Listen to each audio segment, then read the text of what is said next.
Mon vrai nom est Abolghasem Mesbahi. J'appartenais au service de sécurité de l'ayatollah Khomeini quand il est revenu en Iran.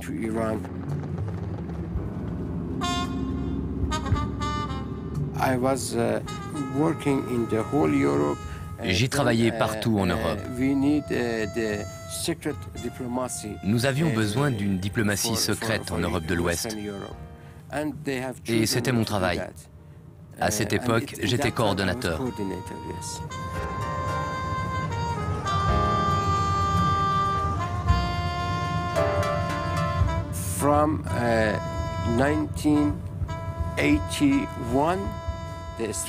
À partir de 1981, la seule réponse de l'Iran au monde occidental a été le terrorisme d'État.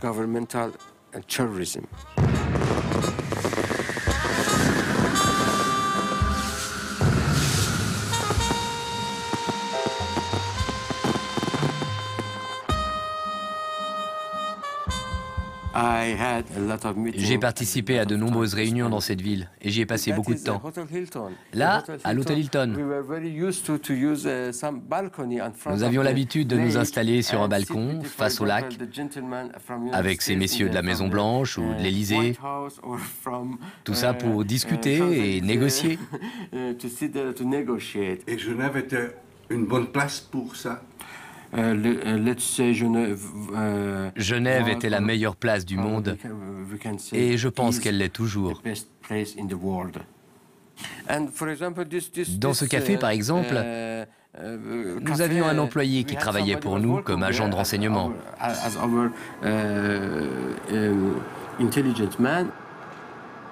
Autrefois, Abolghasem Mesbahi était le numéro 3 des services secrets iraniens. Depuis, il est tombé en disgrâce à Téhéran. Aujourd'hui, il est en fuite. Il se cache quelque part en Europe. Ses jours sont en danger. Je fais très attention à ma sécurité, car les terroristes de l'ayatollah Khamenei sont partout. Et s'ils trouvent le bon moment, au bon endroit, ils s'en prendront certainement à moi.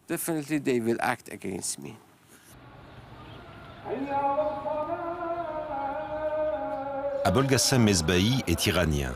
Il est né en 1958 à Téhéran. Son père, un traditionnaliste fervent, était marchand au bazar. C'était un disciple de ces mollahs pour qui le Shah n'était qu'un mécréant et qui cherchait à instaurer un état religieux en Iran.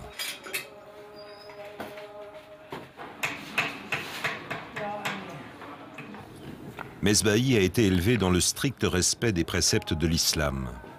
Son père ne voulait pas qu'il devienne marchand comme lui. Il rêvait d'en faire un mollah, un religieux musulman. Abolghasem Mesbahi est donc envoyé à Qom, à 130 km au sud de Téhéran. C'est dans cette ville, appelée la ville sainte, que sont formés la plupart des prédicateurs iraniens. Les écoles religieuses y sont particulièrement nombreuses. C'est dans ces écoles qu'enseigne autrefois l'ayatollah Khomeini. À 18 ans, j'ai terminé mes études de théologie avec le titre de Hojjatollah. Dans le même temps, je poursuivais mes études normales.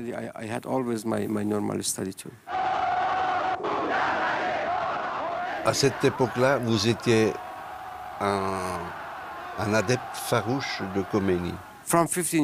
Dès mes 15 ans, j'étais très proche de Khomeini et de son groupe. J'étais présent à tous les meetings. Fin janvier 1979, le guide de la révolution, l'ayatollah Khomeini, quitte son exil parisien.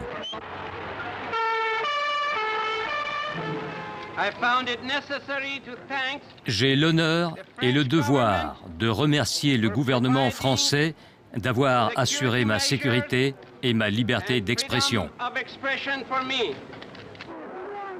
1er février 1979.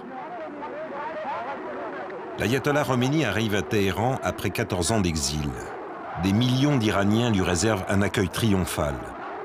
La révolution islamique se lance à l'assaut des bastions du pouvoir. Enfin, le Shah Reza Pahlavi, le tyran détesté, est renversé. Les libéraux et la gauche soutiennent également la révolution. Ils rêvent de démocratie et de liberté. Mais le rêve s'effondre rapidement. les libéraux et la gauche sont acculés à la clandestinité.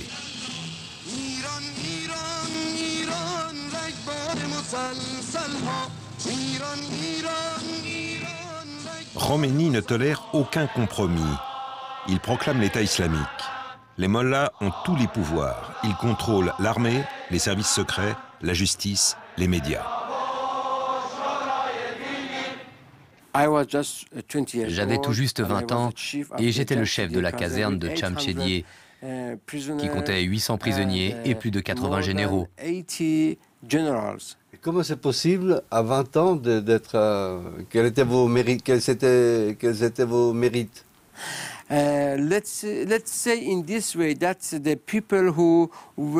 Disons qu'aux yeux des dirigeants de la Révolution, il n'y avait que très peu de personnes dignes de confiance. Paris, août 1979. Abolkasem Mesbahi est promu.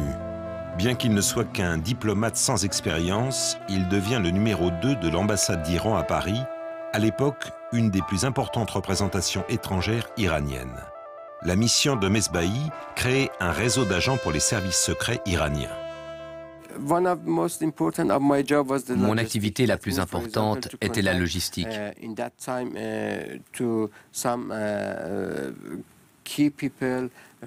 Cela signifiait par exemple nouer des contacts avec les personnages clés du trafic d'armes.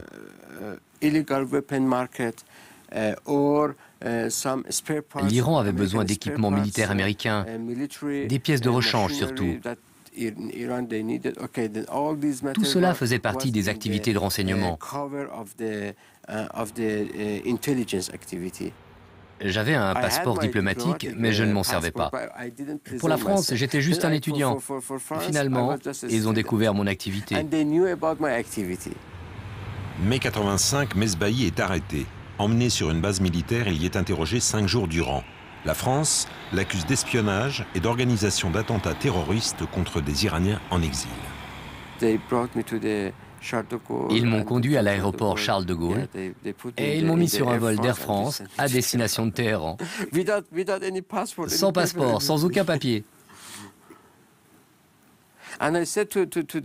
J'ai dit au chef de la police, dans quelques mois, je serai de retour en France.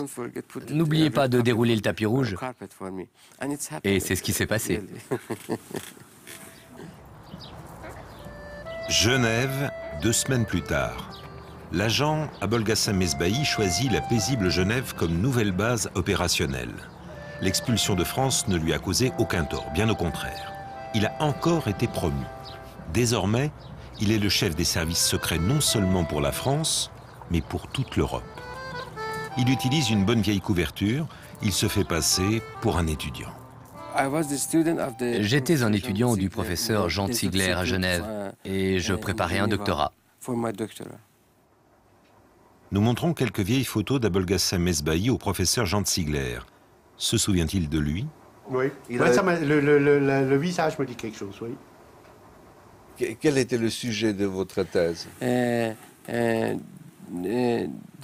Les conséquences de l'embargo américain dans les pays en voie de développement. C'est un des thèmes que je donnais souvent, les questions d'embargo. Sous quel nom vous vous avez inscrit à l'université? Abolkasem Mesbahi. Ah, sur le vrai nom. À la question, je connais cet homme, je le connais.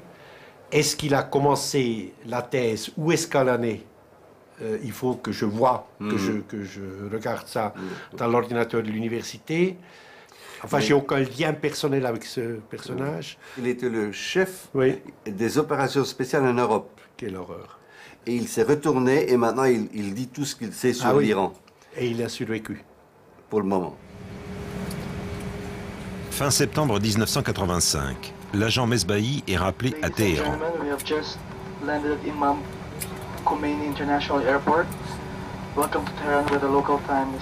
Le Conseil de la Révolution a décidé de réorganiser entièrement les services secrets. Une commission spéciale est chargée de cette tâche. Parmi les membres influents de cette commission, Abolkasem Mesbahi. Son expérience d'agent en Europe fait de lui un expert incontournable. En 1985, un nouveau ministère a été créé, le ministère du Renseignement et de la Sécurité, appelé VEVAC.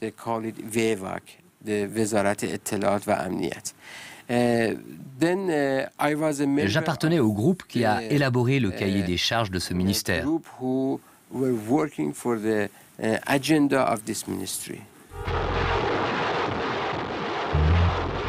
Depuis l'attaque du 22 septembre 1980 par l'armée irakienne, l'Iran est en guerre. Cette guerre durera 8 ans. Le plus grand conflit armé depuis la Deuxième Guerre mondiale. Côté iranien, il fera 1,5 million de morts. Pour le régime des mollahs, c'est l'épreuve de force. Beaucoup d'intellectuels déçus par la révolution réclament la démocratie et davantage de liberté. Pour les fondamentalistes, en revanche, la révolution ne va pas assez loin. Khomeini met en garde. Le pays ne peut pas se permettre de dissensions internes. Il exige un engagement inconditionnel. C'est la mission des nouveaux services secrets. Dès le départ, deux points de vue s'affrontaient. Le premier prenait un service de renseignement fort pour récolter des informations destinées à soutenir le gouvernement.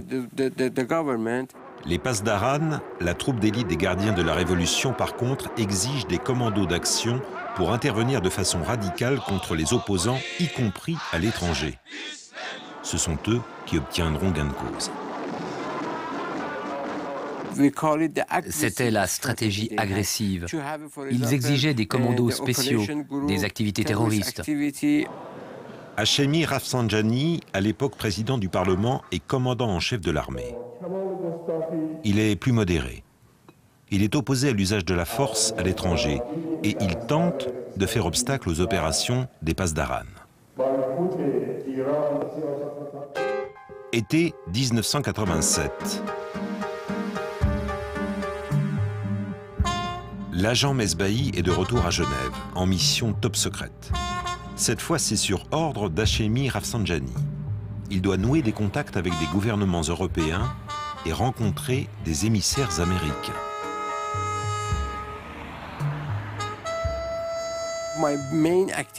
Ma principale activité, je parle de diplomatie secrète, était de négocier la libération des otages occidentaux au Liban.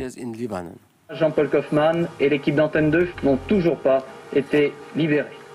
Plus de 30 personnes sont retenues en otage au Liban, dont 2 ingénieurs allemands et plusieurs journalistes français. Permet quand même d'espérer. Selon la version officielle de l'Iran, tous les preneurs d'otages étaient libanais. La réalité était bien différente. C'était l'Iran le preneur d'otages. L'Iran prenait toutes les décisions concernant ses otages. Tout était entre ses mains. Par exemple, Téhéran exigeait un navire rempli d'armes en échange d'un otage. C'était la condition du ministre Rafsanjani. Monsieur Mesbahi dit que lui était mandaté par Rafsanjani de négocier. Ça, c'est possible, c'est tout à fait possible parce que j'avais noté, je fais attention à toutes les nuances dans des contacts comme ça, j'avais noté, si vous voulez, la certitude de cet interlocuteur qui savait de quoi il parlait. C'était quelqu'un qui pouvait prendre des engagements sur le champ. Or, quand vous avez un intermédiaire qui n'est pas vraiment mandaté ou qui n'a pas la confiance de ses dirigeants, ça se passe autrement. Tandis que là, il était vraiment mandaté directement par Rafsanjani. Je l'ai rencontré une fois à l'hôtel Richemont. Une autre fois dans un hôtel dont le nom m'échappe aujourd'hui. Et une fois en privé dans un grand bar face au lac Léman. Et c'est exactement ce qui s'est passé. Je les ai reçus en Suisse, effectivement, à Genève, je ne me rappelle plus le nom des hôtels. Je les ai reçus à Paris. Et je vais même vous dire quelque chose, j'en ai reçu à l'époque, c'était peut-être pas directement pour ce cas-là, j'en ai reçu au festival de Bayreuth. J'ai trouvé que c'était assez astucieux. J'allais tous les ans au festival de Bayreuth, je leur donnais rendez-vous là-bas dans une petite ville où je séjournais pendant les séances du festival. C'était jubilatoire d'être assis face au ministre français des Affaires étrangères. J'ai pu orienter les négociations exactement comme je le souhaitais. Et il m'a suivi. C'est vraiment un sentiment très agréable. En Allemagne, il rencontre Hans-Johann Vogel et Hans-Jürgen Wischnewski, deux chefs de file du SPD. En France, il négocie entre autres avec Jacques Chirac, à l'époque maire de Paris. Nous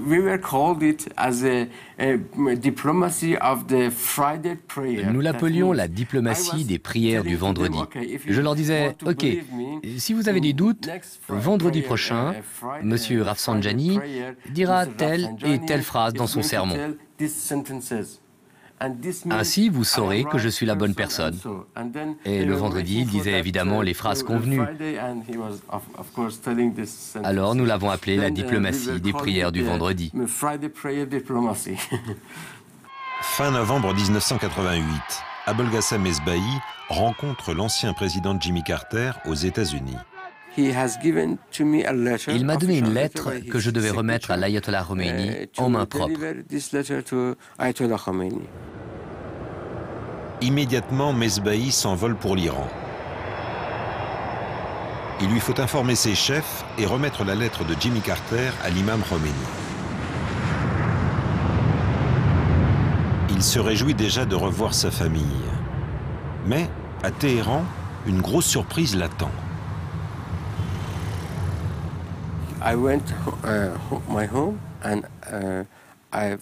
Je suis rentré chez moi et j'ai entendu des voix au premier étage.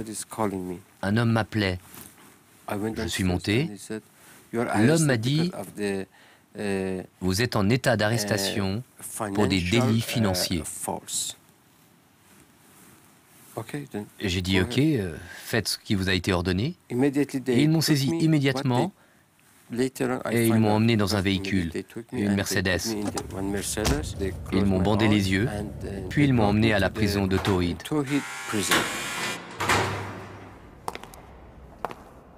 Abolgassem Esbahi est accusé de trahison. En tant qu'agent du VEVAC, il sait parfaitement ce qui se pratique dans les prisons iraniennes. La torture. J'ai passé 4 mois dans une minuscule cellule.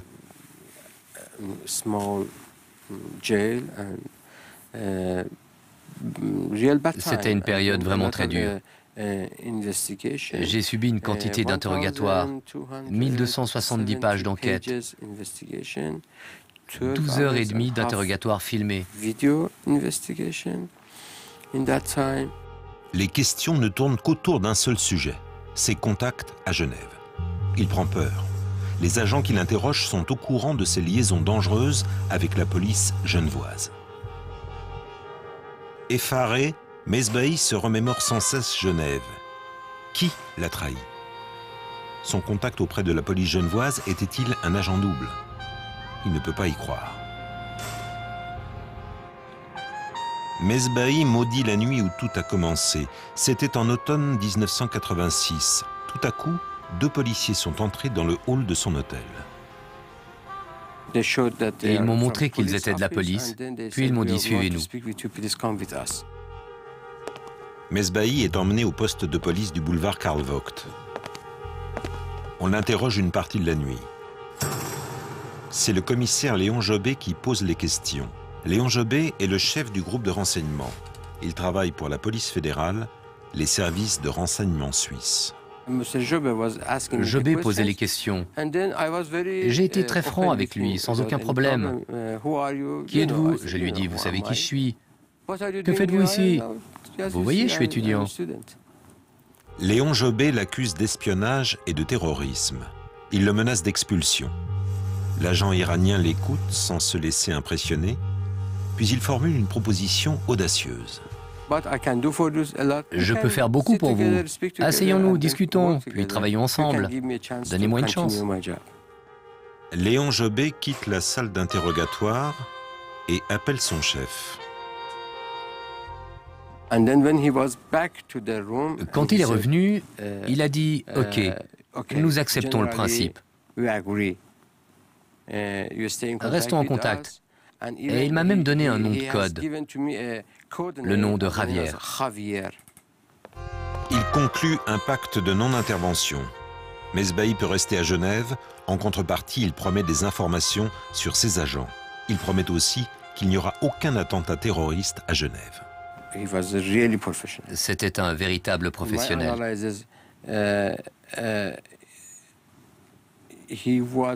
Selon moi, l'un des meilleurs agents de renseignement que j'ai jamais rencontré. Et vous savez, j'en ai croisé beaucoup. L'ancien agent Mesbahi nous emmène sur un de ses lieux de rendez-vous et il nous parle de son contact Léon Jobé. On se croirait dans un roman d'espionnage à 4 sous.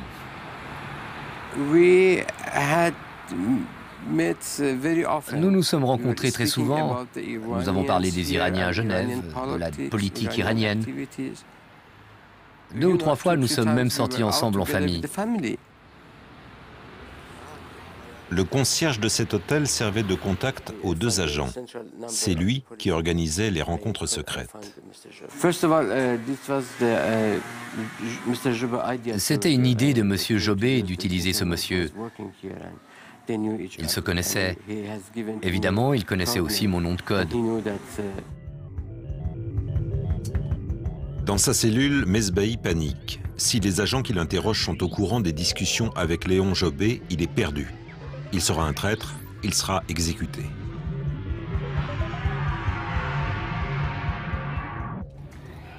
Quatre mois après son arrestation, finalement contre toute attente, Abolgassem Mesbahi est libéré. Il est toujours profondément choqué, mais il peut respirer. Certes, il est condamné à 1 année de résidence surveillée, mais il ne sera pas jugé par un tribunal. L'accusation de haute trahison est abandonnée. 1 année se passe.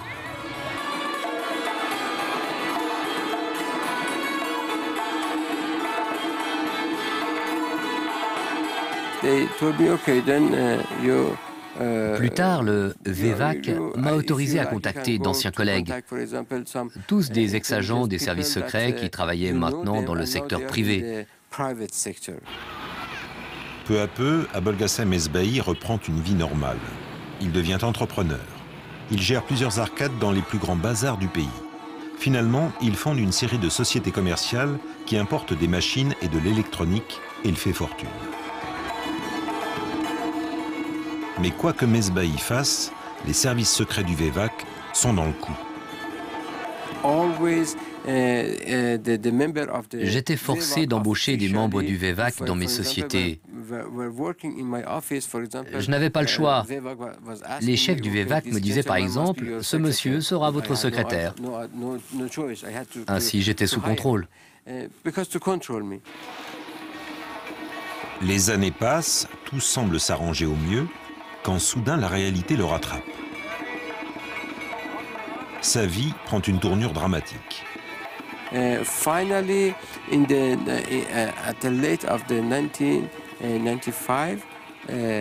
Fin 1995, mon ami Saïd Amani m'avertit. Le régime veut éliminer 120 personnes. Ton nom est en tête de liste. Tu dois quitter le pays. Abolgassem Mesbahi quitte précipitamment Téhéran. Tout d'abord, il se cache dans les montagnes. Il y prépare sa fuite à l'étranger avec l'aide de quelques amis. 3 semaines plus tard, Mesbahi quitte sa cachette dans les montagnes pour prendre la route d'Esfahan, à 350 km au sud-est de Téhéran.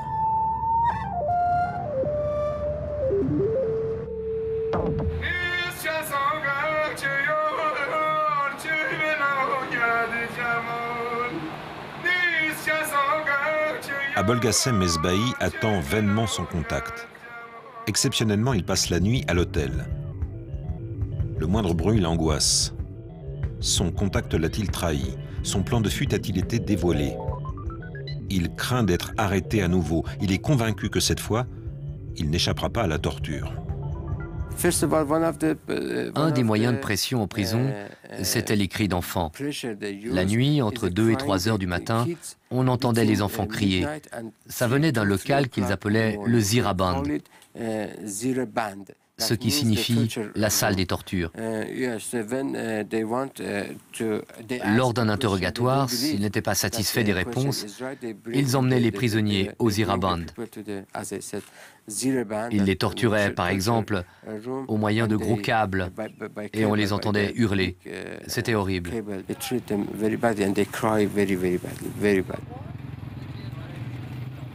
Le matin suivant, il cherche un nouveau passeur. Il a de la chance, un marchand d'épices est prêt à le conduire hors de la ville.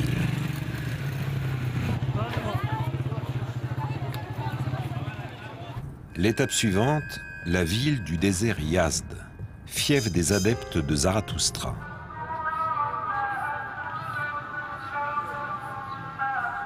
Mesbahi veut se cacher quelques jours, le temps de trouver quelqu'un pour le conduire dans la province du Beloutchistan, une région idéale pour fuir à l'étranger car située à la frontière avec le Pakistan.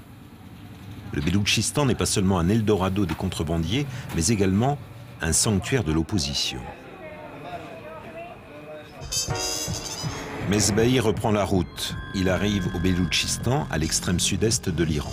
Cela fait un mois qu'il a quitté Téhéran. Quelques kilomètres seulement le séparent de la frontière. Mesbahi est tendu. La frontière avec le Pakistan est étroitement surveillée. Je n'avais ni carte d'identité ni passeport. Ils m'avaient tout pris. Mon passeur s'était arrangé pour que les gens qui travaillaient là s'absentent un moment.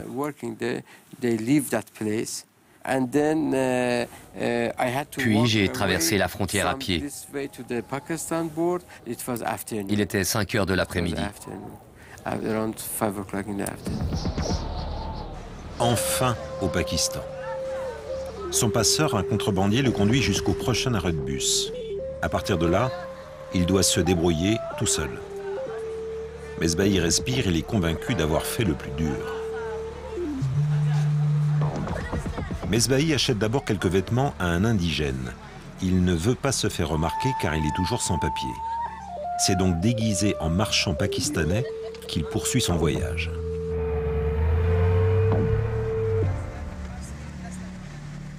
Il passe par les montagnes du Bolan, une route assez périlleuse qui traverse plus de 20 tunnels.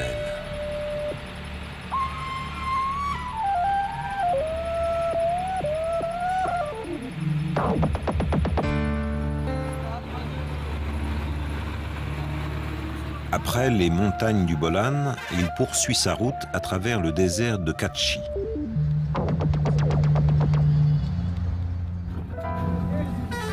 À Larnaca, la prochaine grande ville, Mesbahi veut appeler son ami à la police genevoise. J'ai appelé Jobé, le policier genevois. Je lui ai dit, je suis au Pakistan, j'ai besoin d'aide. Je suis prêt à collaborer avec vous. Je veux dire, avec votre service, pas seulement comme simple informateur. Je veux vraiment collaborer. Jobé a répondu, ne dites plus rien, je vais voir ce que je peux faire pour vous. La même nuit, Léon Jobé le rappelle. Entre-temps, il a parlé avec son chef à la police fédérale à Berne. Plus tard, Jobé m'a rappelé et m'a dit « J'ai parlé avec mon supérieur. Nous ne sommes pas intéressés par ta collaboration, pas du tout. » J'ai dit à Jobé « Mais qu'est-ce que tu racontes? Tu sais qui je suis? Je suis opposé au régime maintenant, une opportunité unique à saisir. »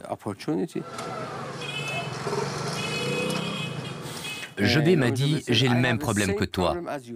Je ne peux rien faire pour toi. » Abol Ghassem Mesbahi décide de se rendre à Islamabad, la capitale du Pakistan. J'ai tout essayé pour quitter le pays. Finalement, cela m'a pris 6 mois. C'était une période très dure. Je devais changer de lieu tous les jours parce que les Iraniens m'avaient repéré au Pakistan. Après Islamabad, il tente sa chance à Karachi. Il essaie de contacter des services de renseignement occidentaux. En échange d'informations, il demande une nouvelle identité. De nombreux services sont intéressés, mais ils tergiversent. Mesbahi ne peut plus attendre. Les tueurs du Vevac sont à ses trousses. Il n'a bientôt plus d'argent et toujours aucun papier. Dans son désespoir, il demande de l'aide à un homme contre qui il avait planifié un attentat alors qu'il était agent du Vevac. Cet homme, c'est Abdolhassan Bani Sadr. Il a dit qu'il a changé d'opinion politique ou... Non, il ne m'a pas dit ça. D'abord, il savait que j'aiderais tous les Iraniens qui sortent de l'Iran, même s'ils s'opposent à moi. Parce que leur droit de l'homme passe avant de leur opinion politique. C'est aux côtés du guide de la révolution Khomeini qu'Abdolhassan Bani Sadr participe à la chute du Shah. Après la prise de pouvoir en février 1979, Bani Sadr devient successivement ministre de l'économie, des finances et des affaires étrangères. En janvier 80, il est élu premier président de la République islamique d'Iran. À peine un an plus tard, c'est la rupture avec Khomeini. Depuis, il vit en exil à Paris. Il était venu 2 fois de la part de Khomeini chez moi. Il savait que je sais qu'il connaît la Vevac iranienne. Il est au courant des activités terroristes de ce régime. Été 1996, à Berlin se tient le procès de l'affaire Mykonos. Sur le banc des accusés, 4 Libanais et 1 Iranien. Le 17 septembre 1992, dans le restaurant Mykonos, ils ont assassiné 4 opposants iraniens, parmi eux le chef du Parti démocratique kurde. L'accusation s'empêtre, elle n'arrive pas à désigner les commanditaires de l'attentat. Bani Sadr décide de témoigner. Il suggère au tribunal de faire venir Abolghasem Mesbahi du Pakistan. L'ancien numéro 3 des services de renseignement iraniens connaît les commanditaires. Le gouvernement n'avait pas donné son accord à la justice. Bon, j'ai demandé aux autres pays. Aucun n'a donné de réponse. Bon, quand même, on a pu l'amener à Belgique grâce à un passeport. Octobre 1996, Abolghasem Mesbahi est proche du but. Il se rend à l'aéroport. Je suis très reconnaissant à M. Bani Sadr. Il m'a procuré un passeport qui m'a permis de quitter le Pakistan. Mais il y a encore un petit problème. Le passeport n'est pas celui de Mesbahi, il est emprunté. Le passeport n'était pas vraiment bon. La taille indiquée était d'1,82 m. Le garde-frontière m'a demandé « Où est le reste de votre 1,82 m ?» Je lui ai dit « Voici tout l'argent qui me reste. Vous avez le choix. Vous me jetez en prison et vous perdez l'argent. Ou vous prenez l'argent et vous me laissez passer. » Je n'y croyais plus. Finalement, il a pris l'argent. La liberté, enfin. Abolghasem Mesbahi s'envole pour Bruxelles. Puis il se rend aux autorités allemandes pour témoigner dans le procès du Mykonos à Berlin.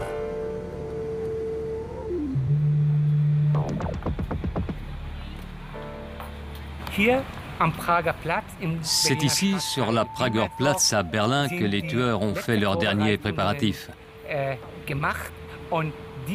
Puis ils se sont rendus au restaurant Mykonos. Fils de pute, a hurlé le chef du commando, avant de tirer une salve de 26 coups de mitraillette et 4 coups de grâce.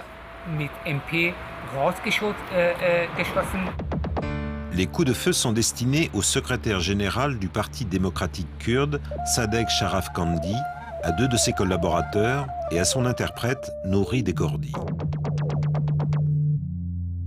Pour les Iraniens en exil à Berlin et pour les proches des victimes, il n'y a aucun doute sur les commanditaires des assassinats. Khomeini, assassin. République islamique, assassin. Les persécutions et les activités du régime iranien contre l'opposition sont toujours d'actualité.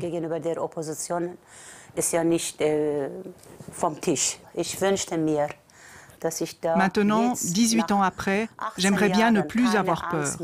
Mais malheureusement, ce n'est pas le cas.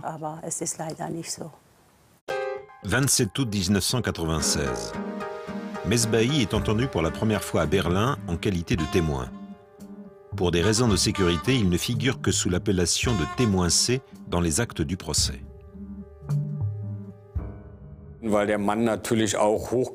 Il était en grand danger. Si l'Iran avait pu mettre la main sur lui, il aurait sans aucun doute été liquidé comme un traître. Mesbahi, alias témoin C, devient la figure centrale du procès de l'affaire Mykonos. Ses déclarations sont décisives. L'ordre de tuer a été donné par l'imam Ali Khamenei, le guide religieux et successeur de Khomeini. L'attentat a été orchestré par le chef des renseignements et ministre du VEVAC, Ali Falahian. Abolgassem Mesbahi connaît même le mot de passe qui a déclenché la tuerie du Mykonos, Bozorg à la vie. La plaque tournante de l'attentat du Mykonos, l'ambassade d'Iran à Bonn. C'est elle, déclare le témoin C, qui a transmis le mot de passe au tueur. La police, effectivement, retrouve le mot de passe dans les écoutes téléphoniques.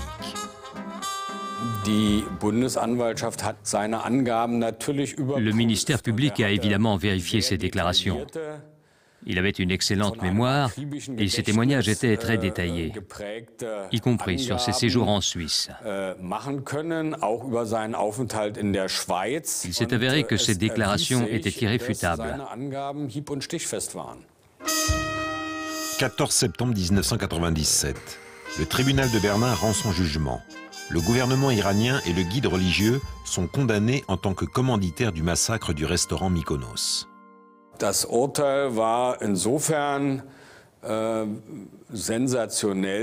Le jugement a fait sensation. Pour la première fois, un gouvernement d'un État avec lequel l'Allemagne entretenait des relations économiques étroites était désigné comme responsable d'un assassinat commandité. Ce n'était encore jamais arrivé et cela ne s'est plus reproduit depuis.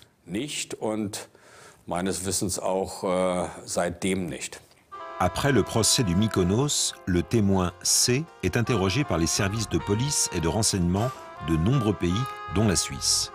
Comme face aux autorités judiciaires allemandes, il raconte sans détour les activités des terroristes d'État iraniens en Europe. Ses déclarations les plus spectaculaires concernent Genève.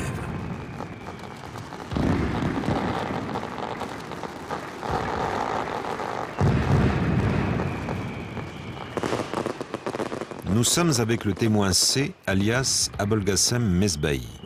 Il se souvient du temps où il coordonnait les opérations spéciales des services iraniens en Europe à partir de Genève. Là-bas. Il nous dirige vers un chemin de campagne derrière l'aéroport de Genève-Cointrin. Vous êtes sûr de trouver? Oui, oui. Il nous montre une cachette qui servait de relais aux renseignements confidentiels. À 2 mètres du sol, cachée derrière des feuilles, une cavité dans le tronc d'un arbre. Ici. Vous êtes sûr que c'est ça? Oui. Maintenant, tout est recouvert. Plus personne ne l'utilise. À cet endroit, des agents laissaient des informations particulièrement sensibles, par exemple les rendez-vous avec des spécialistes en missiles. Un comité spécial a examiné différentes possibilités pour frapper les Américains.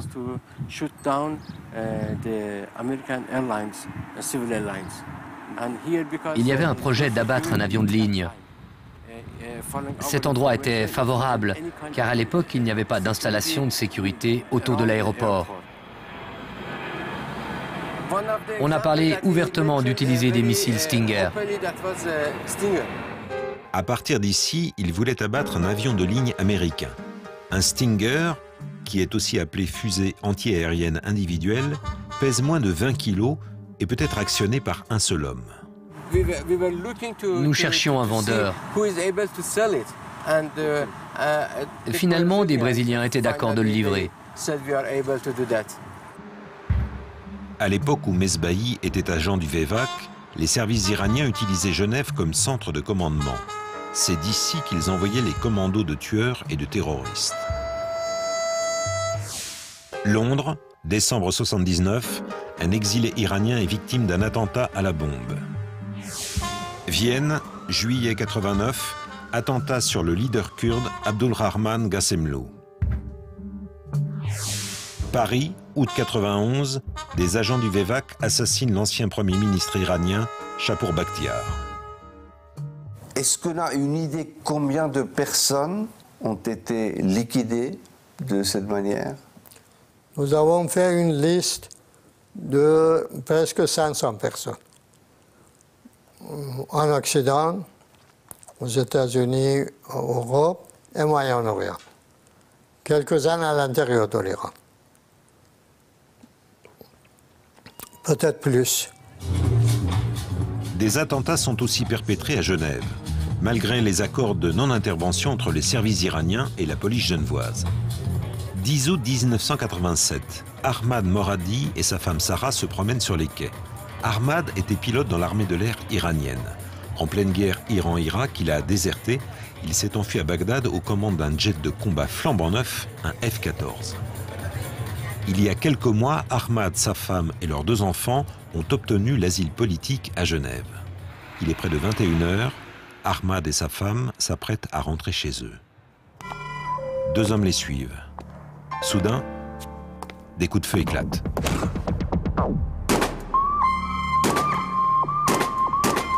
Ahmad Moradi s'effondre, atteint par 5 balles, dont 3 à la tête.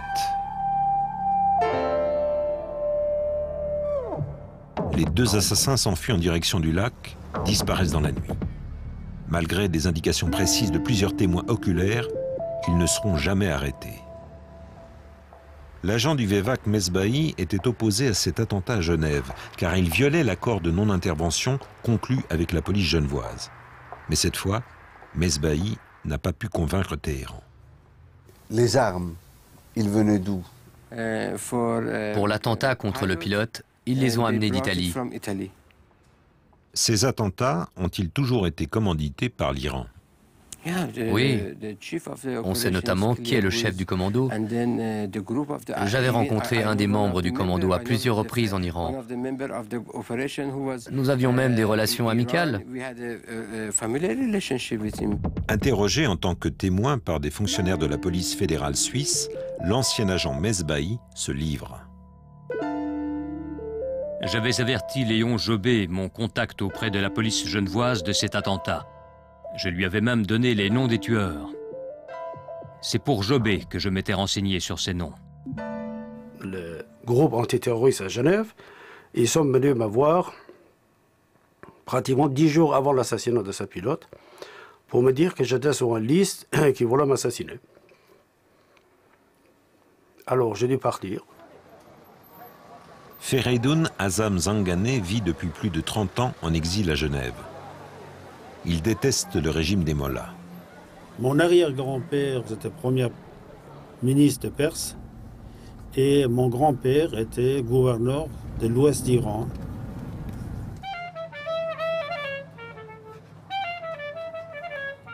La communauté iranienne à Genève est très nombreuse.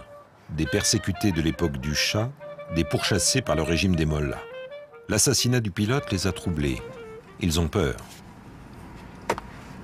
Azam Zanganeh, qui à l'époque tenait un bureau de tabac rue de Lausanne, est l'un des rares à ne pas se laisser intimider, malgré des menaces de mort.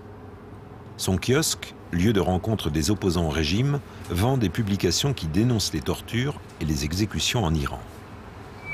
Bon, vu les circonstances de menaces qui me guettaient à cause du régime iranien, malheureusement, j'avais toujours un pistolet que l'antiterroriste m'a conseillé et il était toujours là.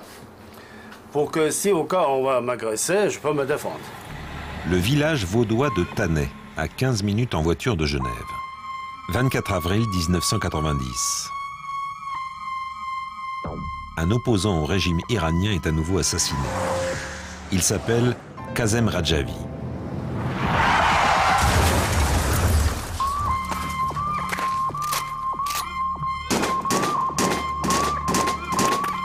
Quelques minutes à peine après l'assassinat de Kazem Radjavi, la police est sur les lieux. Elle récolte les premiers indices. À côté de la voiture, elle trouve 11 douilles. Les munitions proviennent de Tchécoslovaquie. Les assassins ont tiré avec un Uzi FN, un pistolet mitrailleur 9 mm. Et comme lors de l'attentat sur le pilote, les tueurs laissent leur signature, une casquette. C'était un intellectuel iranien de gauche, du mouvement des Moudjahidines du peuple. Il était professeur à l'université de Genève. Il était un opposant au Shah d'Iran et au régime dictatorial de la monarchie. Et c'est pour ça qu'il était exilé en Suisse. Ensuite, il est devenu le premier ambassadeur de Khomeini à Genève auprès des Nations Unies. Quand Khomeini a commencé à éliminer les opposants, dès ce moment-là, Kazem Radjavi a dit « Ce régime, je ne peux pas le servir ». De Genève, Kazem Radjavi mène une véritable croisade contre le régime des mollahs. En Iran, les opposants politiques sont violemment torturés et exécutés par milliers. Kazem Radjavi mobilise la presse mondiale. Il trouve un écho auprès des Nations Unies et du Parlement européen. Il a signé son arrêt de mort. Kazem Radjavi est enterré en Irak où son frère et les Moudjahidines du peuple vivent en exil. Depuis l'époque du Shah, la famille de Kazem Radjavi fait partie des opposants les plus virulents. Elle l'a payé très cher. Le père de Kazem a eu les yeux crevés par la police politique du Shah. Sa sœur a été condamnée à mort et pendue sous Khomeini.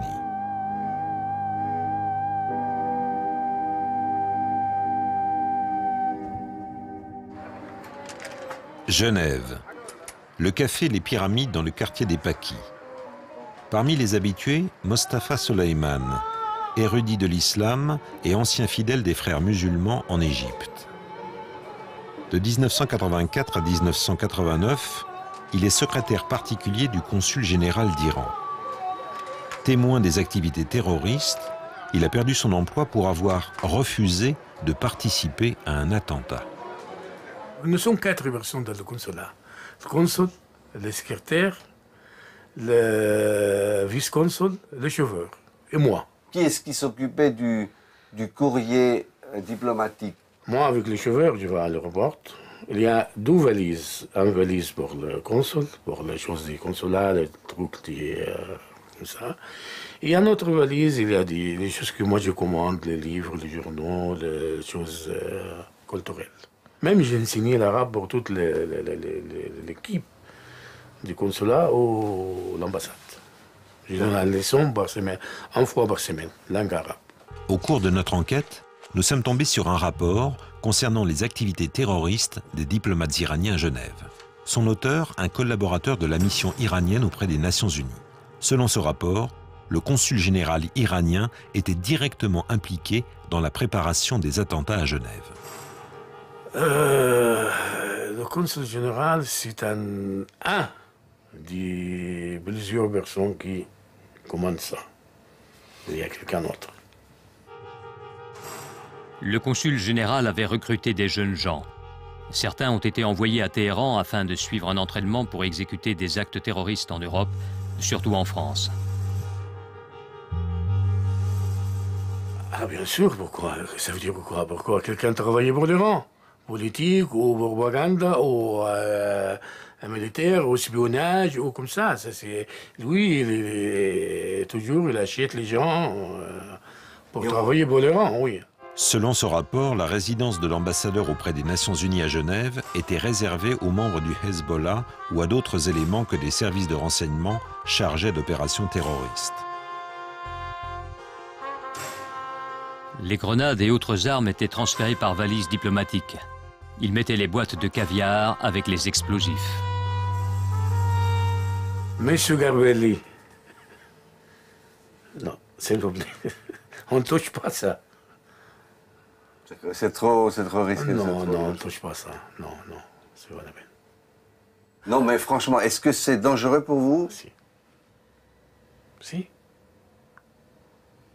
Moi, je ne suis pas tout à fait contre la révolution iranienne. Je dis franchement. Parce que dans notre monde arabe, ils ont besoin de révolutions. C'est le juge d'instruction Roland Châtelain qui est chargé de l'enquête sur l'assassinat de Kazem Radjavi. En moins de 4 semaines, le déroulement des faits est entièrement reconstitué. La police trouve la voiture des tueurs, un véhicule de location loué par l'Iranien Yadollah Samadi. À partir de là, l'enquête est une affaire de routine. Du véhicule, la piste conduit aux hôtels où Samadi avait loué des chambres. 10 avril 1990, 4 membres du commando arrivent par un vol Iran Air à Genève. Une semaine après, 2 autres complices les rejoignent.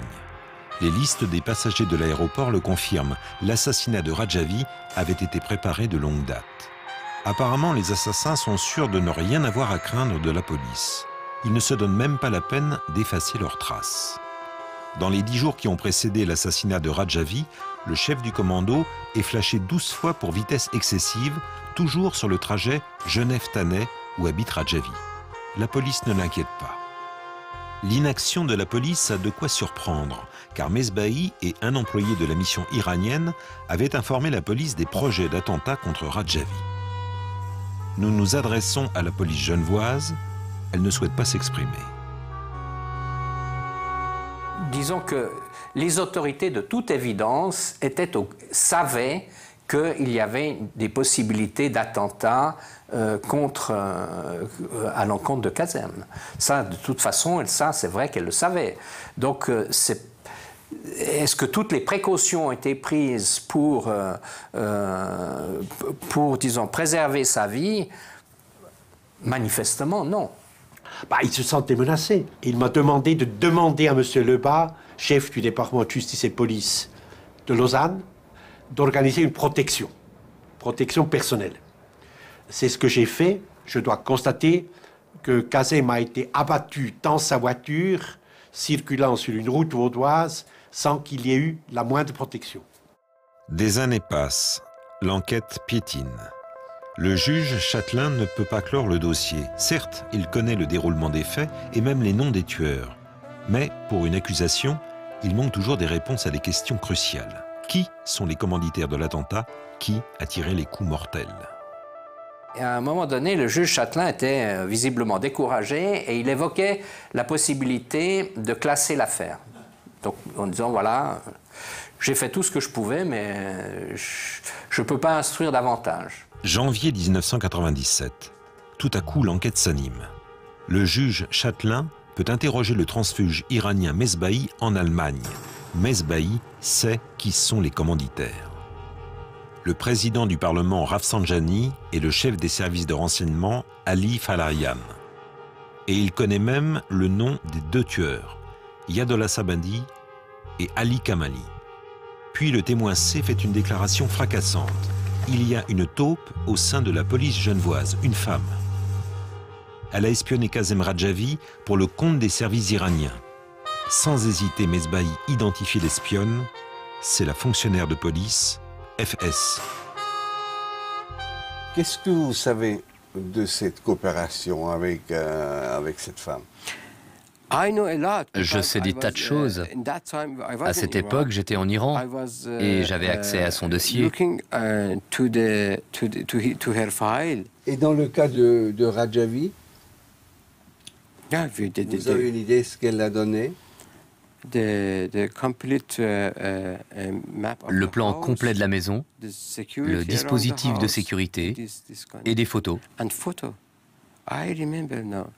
Je me souviens maintenant qu'elle a donné une photo où M. Radjavi préparait le thé.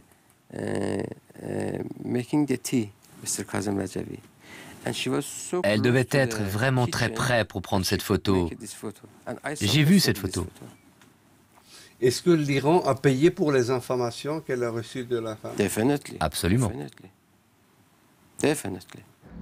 4 février 1997. La procureure fédérale Carla Del Ponte ouvre une procédure pour espionnage. La policière est placée sous surveillance 24 heures sur 24. La procureure fédérale ordonne le secret d'enquête le plus total. Ni la police genevoise, ni les autorités genevoises ne doivent être informées. La surveillance donne des résultats rapides et étonnants. FS est marié à un Iranien, un réfugié politique. Mais plus étonnant encore, Ce requérant d'asile est ami de l'ambassadeur d'Iran. Les écoutes téléphoniques le montrent. La policière FS le connaît aussi. Elle et l'ambassadeur se tutoient. Apparemment, FS a été prévenue, elle démissionne de la police et disparaît en Iran avec son mari. 3 mois plus tard, fin juin, surprise, le couple revient à Genève. FS et son mari sont arrêtés. À peine 2 jours plus tard, ils sont libérés. Le tribunal renonce à une mise en accusation. FS réintègre la police. Elle a même droit à une promotion. Mais enfin, bon, j'ai appris que finalement, elle avait été réengagée par la police genevoise, puis que maintenant, elle travaille pour d'autres institutions. Est-ce que ça vous surprend qu'elle ait été réintégrée? Franchement, oui. Franchement, oui. Mais enfin, je reconnais qu'elle a été déchargée des accusations portées contre elle. Hein, puisqu'il n'y a pas eu de procès, elle était libérée et manifestement son affaire a été classée. À plusieurs reprises, nous avons demandé à FS et à son mari iranien de prendre position, mais nous n'avons jamais obtenu de réponse.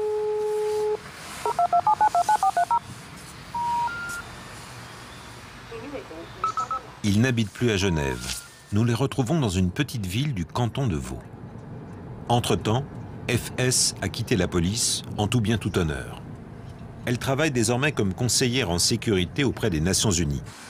Sa dernière mission l'a conduit en Ukraine. De retour à Genève avec Mesbahi. En tant qu'agent du VEVAC, il logeait souvent dans cet hôtel. La banque des services de renseignement iranien ne se trouvait qu'à 200 mètres d'ici, et depuis sa chambre d'hôtel, il apercevait son bureau de change préféré.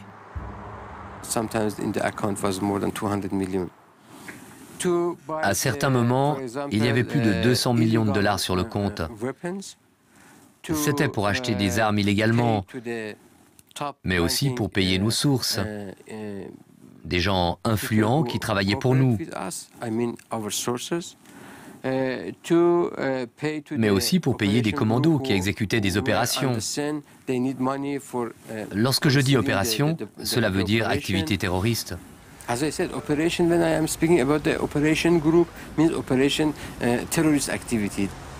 Le compte spécial était ouvert auprès de la Banque du Luxembourg. Pendant 10 ans, la police genevoise a nié l'existence de cette banque. Entre-temps, celle-ci a déménagé et changé de nom. Ici, il y avait une plaque de la Banque du Luxembourg. Et là, se trouvait la salle où nous rencontrions les banquiers qui géraient le compte. Mesbahi retire souvent de très fortes sommes en espèces du compte spécial. Il traverse ensuite le pont sur le Rhône et se rend dans un bureau de change. Une vieille tactique pour masquer l'origine des fonds. Aussitôt le change effectué et la transaction terminée, tous les documents étaient détruits. En principe, c'était du blanchiment d'argent. Exactement. Il s'agissait de centaines de millions de dollars. Ce n'était pas des petits montants, mais bien sûr pas en une seule fois. À chaque fois, quelques millions. C'était des sommes assez importantes. Bien sûr. La banque ne coopère pas si la somme n'est pas importante. L'agent Mesbahi avait conclu un pacte de non-intervention. Quelle autorité l'a accepté? Il avait informé la police de projets d'attentat.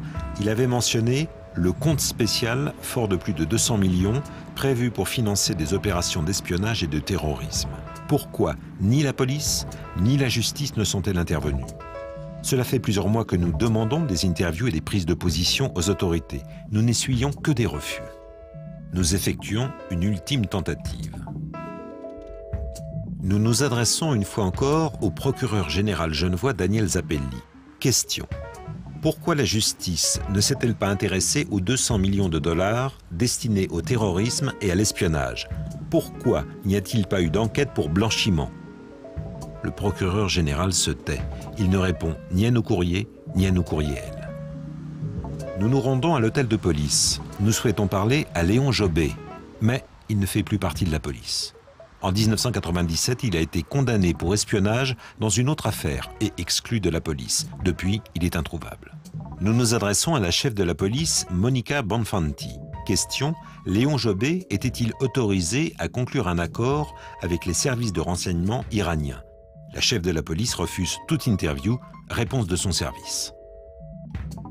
Le terrorisme étant un délit fédéral, seule la police fédérale est à même de vous répondre, mais en aucune façon la police cantonale.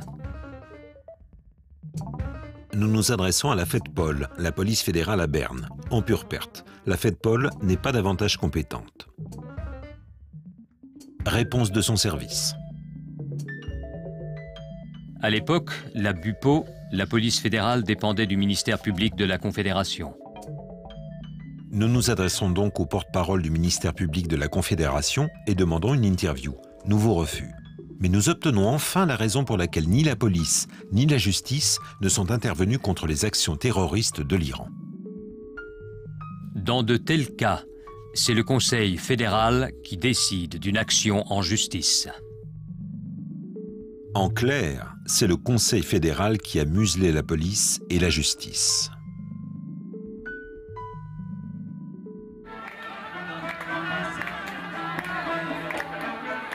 Il y a maintenant 15 ans qu'Abolgassem Mesbahi s'est enfui d'Iran. L'Iran n'est plus qu'un souvenir douloureux. Vous savez, j'ai perdu beaucoup de mes amis, ma famille, mon existence. Ça a été très très dur.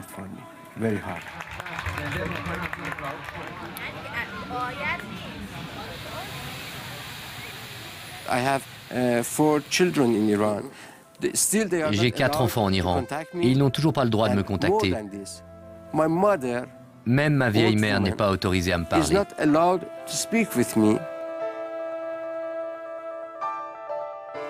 En tant que témoin clé du procès Mykonos à Berlin, Abolgassem Mesbahi était sous protection policière. Aujourd'hui, il n'est plus protégé. Il vit sous une autre identité, quelque part, en Europe. Et il a peur. Peur pour sa famille en Iran, peur pour sa vie.